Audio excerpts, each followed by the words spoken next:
specific nje mina ngikhulumela yona uMahlabezulu abamthokazi laba Mandebele kaMzilikazi. La bantu baMzilikazi vele bahamba bengela ama document.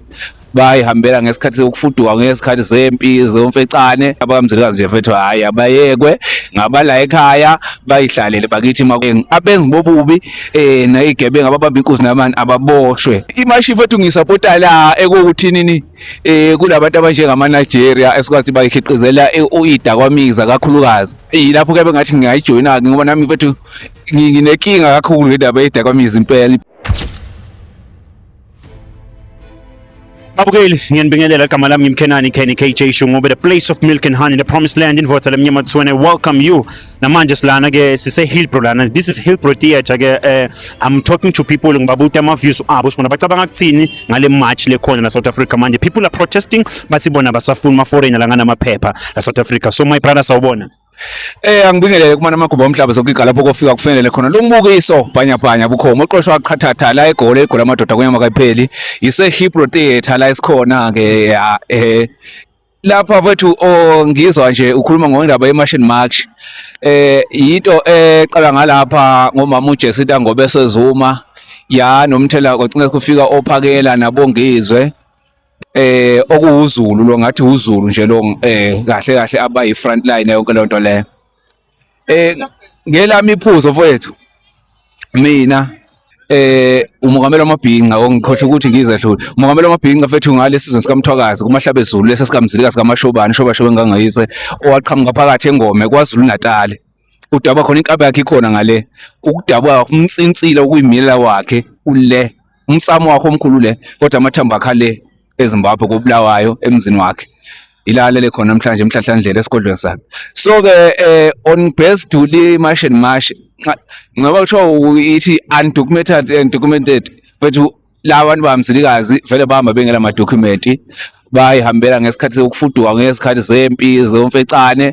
So ukubuya kwabo vele bafica uncindezo ufana ukuthi imfecane futhi abayithola ngale yipi ke amashona lapha yana babandlulula namanje yabo nje kuyilokho ukuthi amashona abancindezela abapintshile abanako ukuthi yikubona bebuya back ke sebencengise khona la egoli ukuthi bahlale ama document mabenikezwa iphepha phela idocument into oyithatha lokho nje nemnuyeni lokhu fingerprint akukho ukuthi uhambe uyokuthenga into ongayenza emntwini le ayihluphi nje le nqathwa sokuyimisela ukuthi ba document labo bantu labo ngokusemthethweni la eNingizimu Afrika.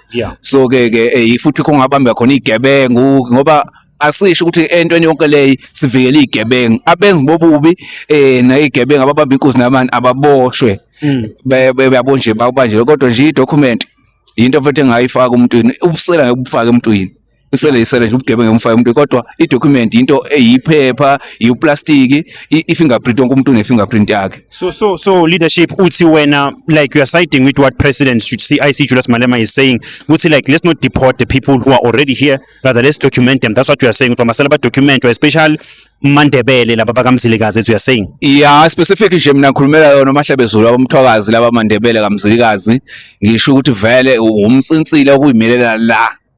So ke umuntu onjalo wahamba ngela ama document bafika balafika nabo ndlebe ikhanyila ukuyibona abakorekoreke lawo aphesha beyilanda abamhlophe ngisho nangebala abafana nathi inhlobo. So ke yibo bona abasifayile ingqondo ezingekhona ama border lawo yabo nje yibo futhi abayenza ngoba nenkinga enkulu okunxushunxushu lokusuka la ngoba ngingabala nje umlando wenkosi uMzilikazi ukusuka kwaye kwaZulu ihamba lapha ehambisa ba nezimpi eziningi kakhulu ehubhana nawo la amabhunu lawo.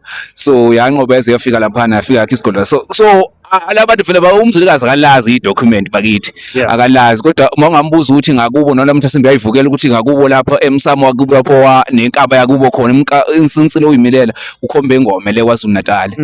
So kuyilokho mfowethu so ke abamzilikazi nje mfethu hayi abayekwe ngabala ekhaya bayihlalele bakithi makumele mhlawumbe kuthiwa inkinga idocument into ekhandwa yenziwe bebe nabo bonke futhi kungayinto enhle koze ukuthi namasela sowabambe kahle lapho kube yilokho.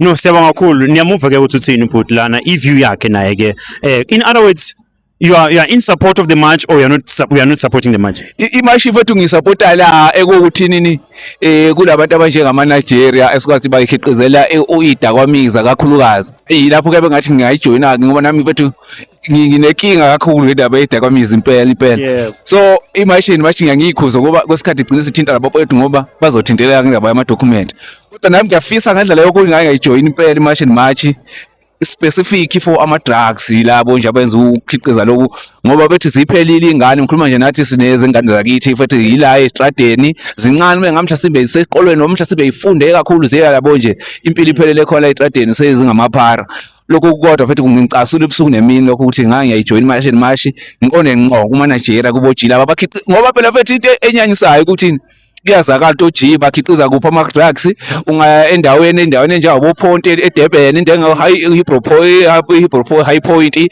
kule ndawo lapho vele ukwaziwa khona nje yabo okugcwele khona amaphara bayithenga lapho into zabo lezi so kuloko futhi kodwa kubonisa ukuthi ke lento nqatha sesibambisene ngaphandle kokuthi sicwasane kodwa siqondane nje nobugebengu lobo obuthinta i-drug Yeah. we can win.